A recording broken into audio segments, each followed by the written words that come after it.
नमस्कार दोस्तों, आपका भक्ति कीर्ति चैनल में स्वागत है। दोस्तों, त्रेता युग की शांत रात्रियों में अयोध्या के राजमहल में एक अलौकिक कंपन उठने लगा। युद्ध समाप्त हो चुका था, राम राज्य का आरंभ हो चुका था। एक दिन प्रभु श्री राम ने हनुमान को अपने पास बुलाया। उनकी आंखों में एक गूढ़ गहराई थी, जैसे कोई रहस्य छुपा हो। उन्होंने हनुमान से कहा, प्रिय हनुमान, अब तुम्हारे लिए एक और कार्य शेष है। यह कार्य युद्ध से भी कठिन है और सेवा से भी गहरा। तुम्हें उस स्थान की यात्रा करनी है जहाँ शक्ति, बुद्धि और भक्ति तीनों की अग्नि परीक्षा ली जाती है। तुम्हें जाना है नागलोक। पवनपुत्र नागलोक में एक स्थापित ग्रंथ है, कालसर्प रहस्य। कोई भी उसे पढ़ नहीं सका, किंतु अब समय आ गया है कि तुम वहां जाओ। हनुमान ने राम के चरणों में प्रणाम किया। उनके हृदय में कोई संशय नहीं था, परंतु उसी रात उन्हें एक विचित्र स्वप्न आया। एक अंधकार में सुरंग जहां हर ओर नागों की फुफकार गूंज रही थी।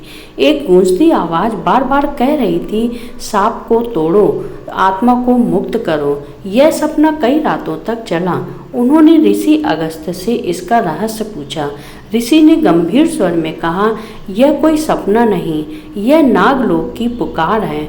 वहाँ एक रहस्य छिपा है जिसे केवल तुम ही खोल सकते हो। हनुमान जी ने हिमालय की एक अज्ञात गुफा से पाताल लोक का प्रवेश द्वार खोज निकाला। यह गुफा जीवित प्रतीत होती थी। हर पत्थर पर नागों की मूर्तियां और गुफा के द्वार पर लिखा था, जिन्हें अपने अहम पर गर्व है, वे यहाँ से लौट जाएं। हनुमान ने राम का स्मरण किया और प्रवेश किया। एक रहस्यमय सुरंग उन्हें नागलोक की ओर ले जा रही थी। कई जगह भ्रम पैदा करने वाले दर्पण, वायु जाल और मंत्र माया जाल लगे थे, लेकिन हनुमान ने अपनी सूक्ष्म बुद्धि से सब पार कर लिया। हनुमान हिमालय की उपत्यका में स्थित एक रहस्यमय गुफा में पहुँचे, जहाँ नागलोक का द्वार था। यह द्वार जीवित प्रतीत होता था। मार्ग में मंत्र माया के जाल थे, भ्रम फैलने वाले दर्पण और सुरंगें जो बार बार दिशा बदल देती थी। लेकिन हनुमान की सूक्ष्म दृष्टि और राम नाम की शक्ति ने उन्हें राह दिखा दी। गहराई में प्रवेश करते ही उन्हें एक विशाल नाग द्वार दिखाई दिया, जिसकी रक्षा एक 5 सिरों वाला नाग कर रहा था। वह गर्जा, हे वानर, प्रवेश की अनुमति केवल उसे है जो 3 रहस्यों का उत्तर दे सके। नाग ने 3 प्रश्न पूछे।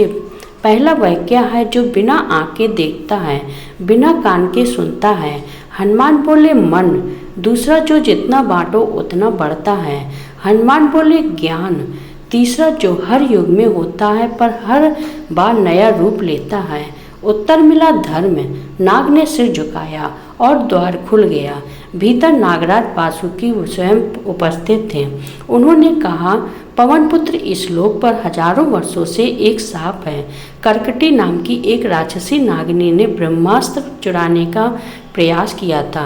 उसकी आत्मा कालसर्प ग्रंथ में बंद है। जब जब उसकी छाया प्रकट होती है, नागलोक पागल हो उठता है। उसे मुक्त करने वाला केवल वही हो सकता है जो शक्ति, भक्ति और बुद्धि तीनों में परिपूर्ण हो। हनुमान को कालसर्प रहस्य तक पहुँचने के लिए 9 नाग द्वारों से होकर जाना था। हर द्वार एक आंतरिक परीक्षा थी। पहले द्वार पर उनकी माता अंजनी का मोह उन्हें पुकारता रहा, वापस लौट आओ पुत्र। लेकिन उन्होंने नम्र भाव से कहा, सेवा की सच्चा प्रेम है, और आगे बढ़े। दूसरे द्वार पर एक राक्षस उनके भीतर क्रोध जगाने का प्रयास करता रहा, मगर हनुमान शांत रहे। तीसरे द्वार पर उन्होंने अपने प्रभु श्री राम को मृत्यु शैया पर देखा और उनका मन कांप उठा, पर अगले ही पल उन्होंने कहा, प्रेम से बड़ा कोई भय नहीं और सेवा से बड़ा कोई धर्म नहीं। वे ईर्ष्या, लोभ, भ्रम, दुख, अभिमान और आत्मभ्रम के द्वारों को पार करते हुए अंततः पहुँचे उस दिव्य स्थान पर जहाँ ग्रंथ रखा था। जैसे ही उन्होंने ग्रंथ को स्पर्श किया, वहाँ एक भयंकर छाया उभरी। वह कर्कटी थी। वह चिल्लाई, तू भी मुझे बांधने आया है? हनुमान ने कहा, मैं तुम्हें बांधने नहीं मुक्त करने आया हूँ।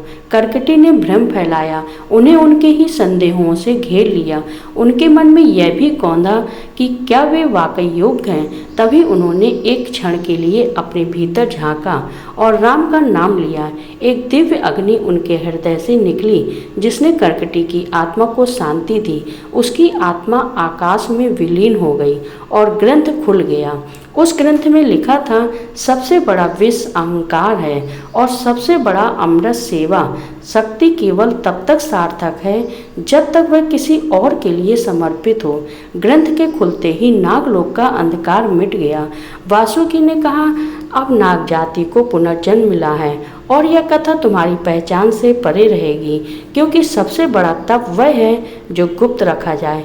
हनुमान जी लौटे, लेकिन उन्होंने इस रहस्य की चर्चा किसी से नहीं की। उन्होंने बस एक प्रतिज्ञा की, जब तक कलयुग रहेगा, जहाँ भी कोई सेवा, भक्ति और समर्पण से मुझे पुकारेगा, मैं वहाँ प्रकट हो जाऊँगा, अदृश्य परंतु सदा उपस्थित।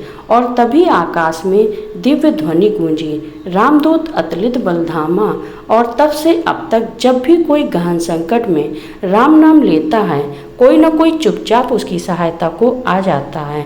वह कौन होता है यह तो कोई नहीं जानता, लेकिन कभी कभी हवा में वानर की गंध आती है और कोई फुफकार शांत हो जाती है। जय हनुमान, जय श्री राम। ग्रंथ में लिखा था, सृष्टि में सबसे बड़ा विष अहंकार है और सबसे बड़ी अमृत सेवा। हनुमान ने वह ग्रंथ पढ़कर प्रण लिया, जब तक कलयुग है मैं प्रत्येक जीव में सेवा की ज्योति जलाता रहूँगा। जो सच्चे मन से पुकारेगा मैं वहाँ पहुँच जाऊँगा, गुप्त रहस्यमय परंतु सदा उपस्थित। हनुमान जी आज भी जीवित हैं। नागलोक की यह कथा किसी शास्त्र में नहीं, लेकिन आत्मा की यात्रा में लिखी गई है। यह कथा हमें बताती है कि शक्ति तब तक उपयोगी है जब तक वह सेवा में हो।